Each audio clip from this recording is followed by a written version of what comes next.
first Metroid game on the NES, like many other first-party Nintendo games of that time, was a resounding success.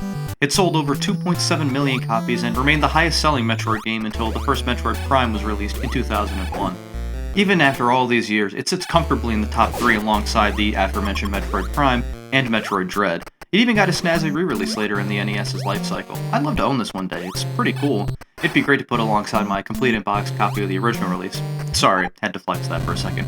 Anyway, like a lot of series, Metroid was looking to expand its influence across the gaming world, and like I alluded to at the end of last video, Metroid II, subtitled Return of Samus, wouldn't be on its console of origin, the NES.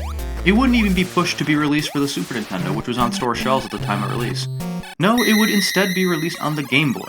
By the way, quick aside, you don't know how many times I confused the Return of Samus subtitle with the one Nintendo gave the remake of this game, Samus Returns. It was really easy to do.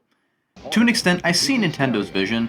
The Game Boy was flying off store shelves in the early 90s, so it made sense to put a Metroid game on it. Well, considering that Metroid 2 sold over 1.7 million copies and later got a Platinum Hits moniker, I'd say Nintendo was right to do this. Being that it's a Game Boy game, though, it certainly runs the risk of aging poorly. Take a look at the first Mario Land if you want an example of that. So the question in this video is, does Metroid 2 land in the Mario Land 1 camp of aging like milk, or does it more align with Mario Land 2 as a Game Boy classic? Just like the first game, Metroid 2 was developed by Nintendo R&D 1 and Intelligent Systems. It makes sense considering that Nintendo R&D 1 was the same department that created the handheld the game came out on. Some previous members such as Gunpei Yokoi and Hiroji Kiyotake returned to help create this game. Shockingly, Yoshio Sakamoto was not involved with this game at all.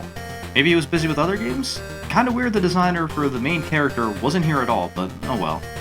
Being that we're working with a handheld with 0 colors other than black and puke green, obviously the design team was going to have to be creative to make it possible to see what was going on. Samus' sprite has gotten larger in relation to the rest of the screen to start. It doesn't sound too appealing to play this type of game with a character the same size as Samus was in the first game, so it makes sense why they did this, although I think the sprite is maybe a little too large. There will be times where you're climbing up an area and an enemy you didn't see knocks you down a long way. Plus, just like the first game, there aren't a ton of invincibility frames, which can lead to you getting juggled and taking a lot of pot shots. Samus' various suit also gets a change here. Last time you'd be able to tell the difference in suits through the color of them. Being there isn't any color available to the team, large shoulder pads were added to distinguish the Power Suit and Various Suit. This change is stuck throughout the series in both 2D and 3D games, so Metroid 2 does have a substantially important mark left on the series as a whole. Another important change, although a little bit more minor, is that you could tell when your missiles are equipped by looking at Samus' arm cannon. It opens up ever so slightly when using the missile. Definitely less noticeable, but still a good attention to detail. I've joked a couple times now about the lack of color in this game and the Game Boy overall, but Metroid 2 and color do have a funny history together. You've probably heard of the Super Game Boy, right? If not, it was a way to play your Game Boy cartridges on your TV through this oversized Super Nintendo cart. On the box of the Super Game Boy, you'll see the game they advertise is Metroid 2. Odd considering that Metroid 2 doesn't have any special features or was designed with color in mind, like say for example Donkey Kong 94 was. There was a rumored deluxe version of Metroid 2 said to be in development, not too dissimilar to what Link's Awakening DX was like.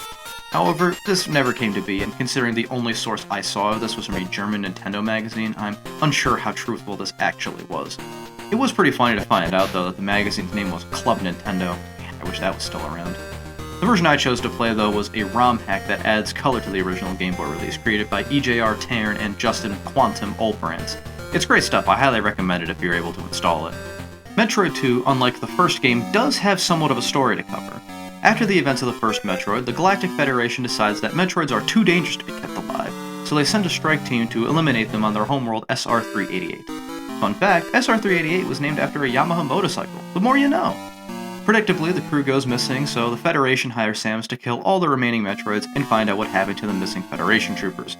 Spoiler warning, we never see those troopers in this game, so I'm assuming they all got mauled by the Metroids on this planet.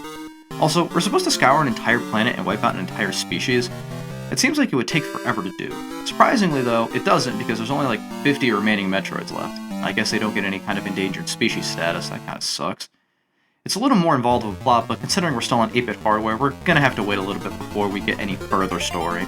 Still, I always appreciate the attempt to tell a story even if it is basic. Also, the plot is awfully similar to the one in Aliens. Just saying, those alien similarities are more prevalent than you think. Once you land on SR-388, you're on your own once again. This time, Samus is a bit more powered up to start off. She already has her Morph Ball plus 30 missiles. That doesn't sound like much, I'm aware, but I'm so used to losing everything at the start of a Metroid game that this feels a lot more substantial than it actually is. Unlike the first game that was completely open for you to explore, Return to Samus is a bit more linear.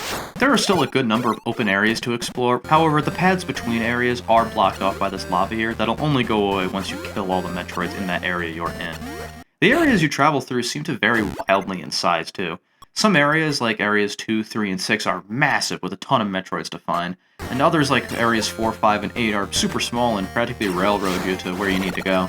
Yeah, no unique names for these places either, just basic-ass area designations. How lame. Aesthetically speaking, these areas don't have a ton of variety to them. Sure, a limitation of being on the Game Boy, I'm aware. It does get a little bit better if you're playing with color, since each area slightly varies in color.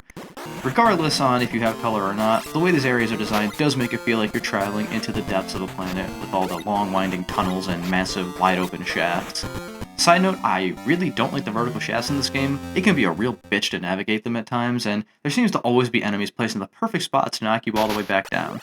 I really hated Area 6 especially, since I fell all the way down this shaft a few times and it was extremely frustrating.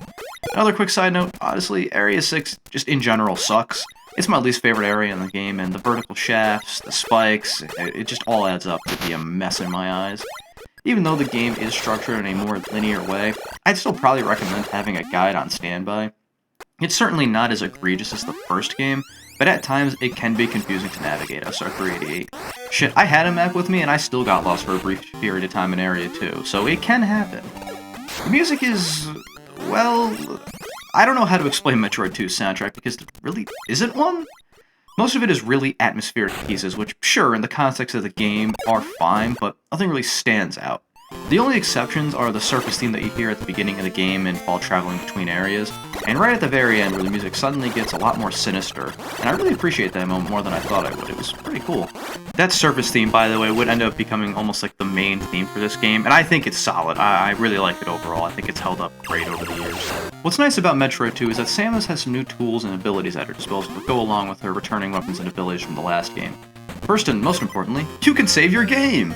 The cart comes with a save battery inside, so now those long-ass passwords are a thing of the past. Alleluia!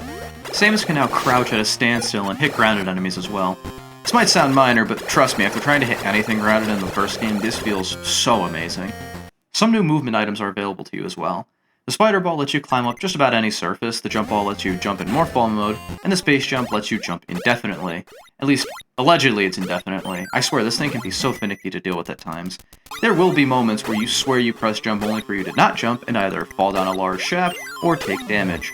Along with the returning Ice and Wave Beam, we now get two new beams as well, the Spazer Beam and Plasma Beam. The Spazer Beam shoots 3 different projectiles in this wider formation, while the Plasma Beam shoots 1 large projectile that can pass through enemies. I'll tell you this now, the Spazer Beam is my favorite. Sure, the Plasma Beam is more powerful, or at least I think it is, but it's so hard hitting any smaller than normal enemy with it. Seriously, count how many times you think you're on line with an enemy, only to barely miss and give it a nice haircut. What is nice is later in the game, there's an area where all the beam upgrades are available, and you could choose whichever one you like. Or you could just take the Ice Beam back here, because just like the last game, you'll need it for endgame. Although one thing that is nice about endgame is that there's a refill station and an Ice Beam pickup right next to each other, just in case you need them, so that's a nice little quality of life improvement there. Good thing Samus has these new tools to play with, because the Metroids we deal with are a lot more different than before. They aren't the clingy little jellyfish like in the last game. These guys have been evolving into 4 different forms that vary in difficulty. Alpha Metroids are a total pushover. Seriously, they put up no challenge as you play throughout the game. Gammas are a bit trickier, but not too awful. Zetas are fast as hell and are tough to hit. And finally, the Omega Metroids are tanky bastards that can take forever to go down. As you travel farther into the planet, you'll see the tougher Metroids more frequently. The distribution of them seems kinda off, though. I'm pretty sure there's only like 8 Zeta and Omega Metroids in this game total, so most of the time you're fighting Alphas and Gammas, which are not that hard. Seriously, look how fast this Alpha Metroid went down. It can get kinda monotonous fighting these guys because of that, and besides the final boss, which I'll cover momentarily, there aren't any other unique boss fights to speak of.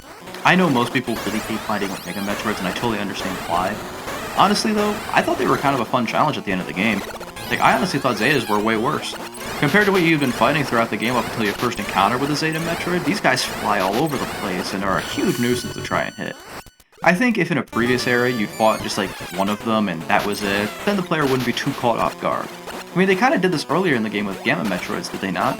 They definitely did it with the Omega Metroids later, I know that for sure, so why didn't they do it here with the Zeta Metroids? I don't understand that. Like I said before, even though we're supposed to be on a planet, there aren't a lot of Metroids to kill overall, so getting to the final area isn't too time-consuming. Make sure you refill your health and missiles and grab the ice beam before moving on to the final push.